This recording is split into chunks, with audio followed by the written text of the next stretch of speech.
Obrigado pelo convite.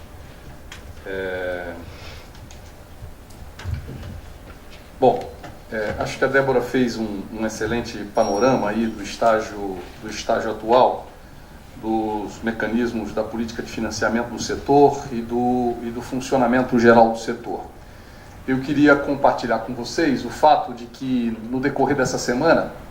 o cinema brasileiro vai atingir o número de venda de ingressos de filmes brasileiros esse ano de 22 milhões de ingressos de filmes brasileiros no decorrer de 2003. Esse número expressivo, ele contabiliza apenas o início da carreira do filme Meu Passado Me Condena, que estreou esse final de semana com um extraordinário desempenho na sua abertura, a segunda maior abertura do ano, e o sintoma de um processo de transformação do universo da produção audiovisual brasileira ao longo dos últimos 10 anos, em que nós fomos paulatinamente adquirindo uma capacidade de planejar a ocupação do mercado, de planejar a disputa pela atenção, pelos corações e mentes do público brasileiro, da sociedade brasileira, na disputa nas salas de cinema. E por trás disso está todo um esforço do setor, das produtoras, das distribuidoras, do setor da exibição e das políticas públicas, no sentido de que o país possa se transformar num grande centro produtor e programador de obras audiovisuais. Diretamente, esse resultado que se atinge, que permite trabalhar com o raciocínio de que nós podemos chegar até o final do ano superando o melhor desempenho que o cinema brasileiro já teve no mercado de salas de cinema. Nós fizemos em 2010 25 milhões de ingressos de filmes brasileiros. 2010 é o ano do Tropa de Elite 2, que fez sozinho 11 milhões de ingressos. Nós podemos chegar esse ano a superar o desempenho do ano de 2010, fazendo mais do que 25 milhões de ingressos, distribuídos por um conjunto de filmes que foram responsáveis pelo sucesso dessa ocupação do mercado. Esse resultado, ele tem a interferência direta de algumas ações da política pública e, evidentemente, um empenho decisivo dos empreendedores do setor, produtores, distribuidores, exibidores, que souberam aproveitar as oportunidades, focar e que trabalharam em articulação, em sinergia com aquilo que a política pública propiciou. Nós tivemos, ao longo dos últimos 3 anos, esse já é o 4º ano, uma expressiva participação das distribuidoras brasileiras independentes no market share de filmes brasileiros. Mais de 70% do market share dos filmes brasileiros nos últimos 3 anos, nos anteriores, foram de responsabilidade de distribuidoras brasileiras independentes. Para quem pode imaginar que isso... mas isso é uma obviedade. Não, não é. Até 3 anos atrás, a participação, o market share do filme brasileiro também era dominado pelas distribuidoras estrangeiras dentro do país, e nós que perseguimos o objetivo de fortalecer as distribuidoras brasileiras independentes desde 2004, 2005, conseguimos chegar, enfim, aos resultados que almejávamos, que era inverter esse fluxo e colocar as distribuidoras brasileiras independentes numa posição de força na disputa pelo mercado interno brasileiro. Esse ano, nós passaremos de 90% do market share do filme brasileiro em mãos de distribuidoras brasileiras independentes, e é esse expressivo market share que eu já me referi. Por que isso é importante? Porque isso cria um laço de solidariedade entre produtor e distribuidor, entre uma empresa de distribuição, que é quem detém a força nesse mercado de cinema, de salas de cinema, que passa a ter no filme brasileiro o seu produto principal. Ele ocupa o lugar central do planejamento dessas empresas, o que permite que nós tenhamos, portanto, o tratamento adequado à circulação desses filmes brasileiros. Mas há também um outro esforço sistemático que foi feito nesse processo, que é o esforço da expansão do parque de salas de cinema no país. Vocês já viram a curva da expansão desse parque, apresentado pela Débora. Nós trabalhamos com estimativas que apontam que nós fecharemos o ano com aproximadamente 2.750, 2.800 salas de cinema, e trabalhamos com uma perspectiva de fechar o ano de 2015 com 3.500 salas de cinema no país. Nós estamos num processo de recuperação do nosso mercado de salas de cinema. Esse fluxo que nós estamos vivendo no Brasil, ele é tardio em relação a uma retomada do parque exibidor em relação aos países centrais, mas neste momento está em sentido contrário ao que é a curva também dos países centrais, que tem tido uma leve redução do seu parque de salas de cinema, sobretudo no mercado europeu. Mas nós acreditamos que ainda estamos longe de esgotar a potencialidade do mercado brasileiro, que é um mercado robusto, uma economia robusta, que ainda não teve no mercado de salas de cinema a sua correspondência direta da robustez da economia do país e da crescente política de distribuição de renda e dos níveis de emprego que nós temos tido e da elevação da renda geral dos brasileiros no país. Portanto, esses também são componentes que contribuem nesse esforço de expansão do parque exibidor. E um terceiro aspecto, que eu também gostaria de destacar, que é o aumento da produção de filmes brasileiros. Nós estreamos, até o final dessa semana, 112 filmes brasileiros no decorrer de 2013. Nós superamos, portanto, a marca dos 100 filmes, da qual nós estamos já nos aproximando, e isso representa quase 300% a mais do que a quantidade de filmes brasileiros de longa-metragem que foram lançados no ano de 2003 no país, no início da curva dessa política pública de cinema e de audiovisual. Esse resultado é fruto do esforço de um conjunto de produtoras independentes pelo país afora, da energia gasta, do talento desses produtores que mobilizaram o esforço criativo de milhares de profissionais espalhados por todo o país. Mas, de modo geral, queria abrir um pouco o foco, queria comentar esses dados com vocês, mas queria agora abrir um pouco o foco para mencionar alguns pontos que eu julgo que são os momentos chaves dessa trajetória da construção de uma política pública de cinema e audiovisual. Um ponto marcante é a criação da Agência Nacional do Cinema e do Audiovisual, com os mecanismos que já foram apontados aqui pela Débora, que foram retomados e potencializados com a criação da Agência Nacional do Cinema em 2001, porque a criação da Agência Nacional do Cinema, além da administração dessa política, permitiu a retomada de um espaço de inteligência no Estado brasileiro, focado no desenvolvimento do mercado audiovisual brasileiro e focado na regulação do cinema e do audiovisual no país. Portanto, a retomada de uma capacidade do Estado de regular esse mercado, que é regulado no mundo inteiro, e de potencializar o desenvolvimento da indústria nacional de cinema e de audiovisual, que também só existe naqueles países em que recebeu apoio das políticas públicas, em que o Estado decidiu que deveria ter uma indústria de cinema e de audiovisual e deu suporte, seja pelo caminho regulatório, seja pelos instrumentos de desenvolvimento, à construção dessas políticas públicas. O outro momento chave é 2006, com a Lei 11.437, que ampliou a capacidade regulatória da agência, ampliou a capacidade dela de recolher informações no mercado audiovisual, diminuindo a distância que separava o Estado dos agentes privados em termos de conhecimento e domínio de informações do mercado, e que criou o Fundo Setorial do Audiovisual, além de criar o primeiro A, o terceiro A, ampliar os benefícios dos FUNCINES e renovar o artigo 1º da Lei do Audiovisual. A criação do Fundo Setorial do Audiovisual ela é marcante, trazida por essa lei, porque ela representou a retomada da capacidade do Estado de investir no desenvolvimento desse setor. E essa retomada da capacidade do Estado de investir é fundamental porque este é o investimento que atua sobre os gargalos do desenvolvimento econômico nesse setor. Até aquele momento, até 2005, 2006, o que o Estado fazia era propiciar meios para que os produtores pudessem produzir filmes e obras para televisão,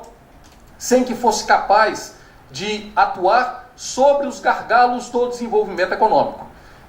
A partir daquele momento, nós passamos a ter ferramenta eficaz de atuação sobre os gargalos do desenvolvimento econômico. Portanto, foi isso que potencializou as distribuidoras independentes, foi o que permitiu mais tarde nós termos o programa Cinema Perto de Você, que é um programa que financia a expansão do parque exibidor no país, por meio de juros subsidiados e de investimento e de uma política de zoneamento do país que permitiu a gente mapear áreas de maior necessidade de abertura de salas de cinema e também desoneração fiscal. É o fundo setorial que permite políticas de aproximação entre produtor e distribuidor, parceria indispensável para que os filmes possam chegar à sociedade brasileira, aos cidadãos. Foi também o Fundo Setorial quem deu pela primeira vez corpo e robustez a uma política de aproximação da produção independente com a televisão brasileira, porque até então nós tínhamos o artigo 39 e o artigo 3º-A, mas eles eram uma parte da mecânica que não conseguia equacionar de maneira mais completa questões como direitos, investimento dessas televisões, patamar de investimento, patamar de retorno aos produtores independentes, e a escala era uma escala reduzida em relação ao que o Fundo Setorial do Audiovisual trouxe para esse setor. Portanto, o fundo ele é muito importante por marcar essa retomada do papel do Estado no desenvolvimento do setor e pela capacidade dele de intervir nos gargalos do desenvolvimento econômico. Um terceiro marco muito relevante que eu queria mencionar é a Lei 12.485, a chamada Lei da TV Paga.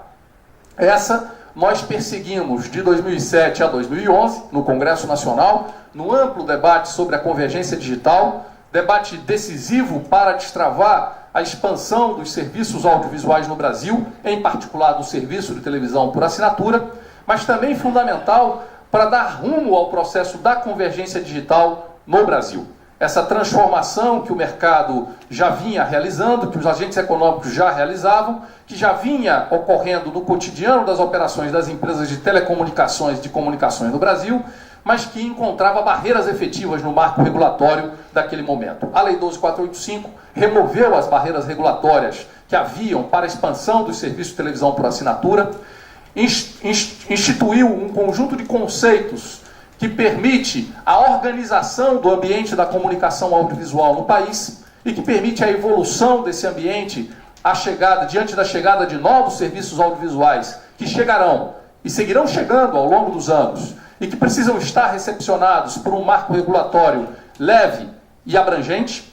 e fez uma reorganização do arranjo regulatório, constituindo uma regulação por camadas, a camada de telecomunicações e a camada de audiovisual, e dentro dessas camadas, a regulação por atividade de produção, programação,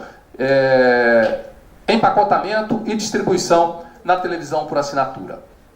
A chegada da Lei 12.485 marca um ciclo de expansão da lei da TV, marca um ciclo da expansão da TV por assinatura no Brasil, que saiu de um número aproximado de 4 milhões e meio de assinantes ao redor de 2004, 2005, para 17 milhões de assinantes em agosto de 2013. Nós tivemos de 2011 para 2013, anualizados, um patamar de crescimento da ordem de 27% a 29% anual do serviço de televisão por assinatura. E trabalhamos com estimativas de que chegaremos ao final de 2016 com aproximadamente 30 a 35 milhões de assinantes de televisão por assinatura no Brasil, o que representará mais de 50% dos domicílios com televisão tendo o serviço de televisão por assinatura. Mas essa lei foi importante não apenas para expandir o serviço de televisão por assinatura. Ela trouxe consigo uma novidade, o fortalecimento das programadoras brasileiras e das produtoras independentes brasileiras. Ela trouxe consigo, pela primeira vez, uma obrigação de carregamento de conteúdo brasileiro na televisão e de conteúdo brasileiro de produção independente na televisão, que deu, pela primeira vez no nosso território, um espaço devido à produção brasileira, à produção de conteúdo em língua portuguesa, a nossa cultura na televisão por assinatura no país. Essas obrigações mínimas que a lei trouxe, 3 horas e meia por semana, nos canais de filmes, séries, documentários, animações, um canal brasileiro em cada 3 canais de filmes, séries, animações, documentários, essas obrigações mínimas já são responsáveis por um aquecimento extraordinário do mercado audiovisual brasileiro, que teve o conjunto da sua produção dos últimos anos escoando para serem veiculadas pela televisão por assinatura, estreando muitas delas pela primeira vez no ambiente da televisão no Brasil, que retirou da gaveta um conjunto de projetos de produção de obras audiovisuais que vinham sendo desenvolvidos, que colocou o conjunto do mercado, em especial no Rio de Janeiro e em São Paulo, no limite da sua capacidade de produção. Portanto, nós estamos num universo em que, de um universo de produção de aproximadamente 400, 500 horas de produção independente por ano, nós passamos a ter uma demanda real por mais de 2.000 horas de produção independente por ano, e esse é o norte da política pública de produção e programação de conteúdos audiovisuais que nós vivemos no momento. Portanto, a Lei 12.485 ela é um outro marco fundamental. E agrego a Lei 12.599, que foi a lei que instituiu o Cinema Perto de Você, que instituiu a desoneração fiscal para a expansão do parque exibidor e que construiu mecanismos de defesa do mercado publicitário brasileiro para que nós tivéssemos fortalecida a produção publicitária nacional, que é um ativo importante na formação de mão de obra técnica, na retenção de riquezas dentro do país, na geração de valor na indústria do audiovisual brasileiro. Com isso, eu quero dizer que nós vivemos um momento que é um momento de amadurecimento da política pública de cinema e de audiovisual, de extraordinárias oportunidades para uma forte arrancada do desenvolvimento desse setor. Os dois segmentos do mercado audiovisual em que havia uma maior capacidade de expansão foram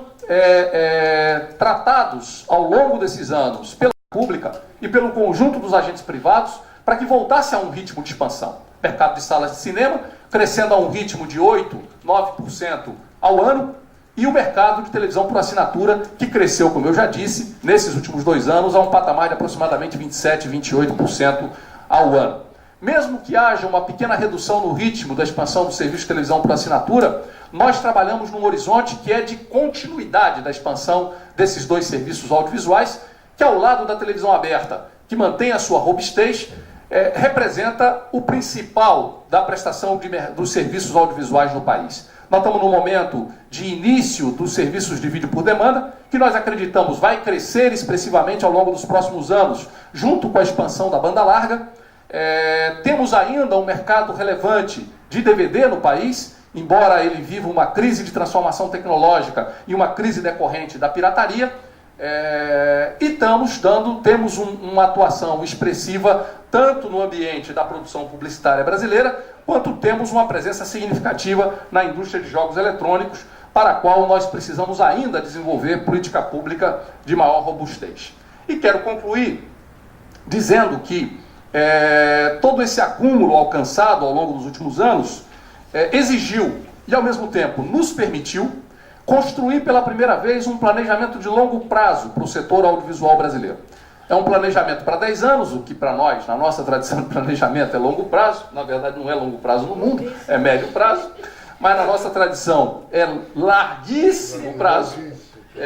na tradição das políticas públicas de cinema e de audiovisual, e um tanto na tradição do próprio país, né? E pela primeira vez construímos esse planejamento, que é o Plano de Diretrizes e Metas do Setor Audiovisual Brasileiro. É um documento que foi aprovado em 2012,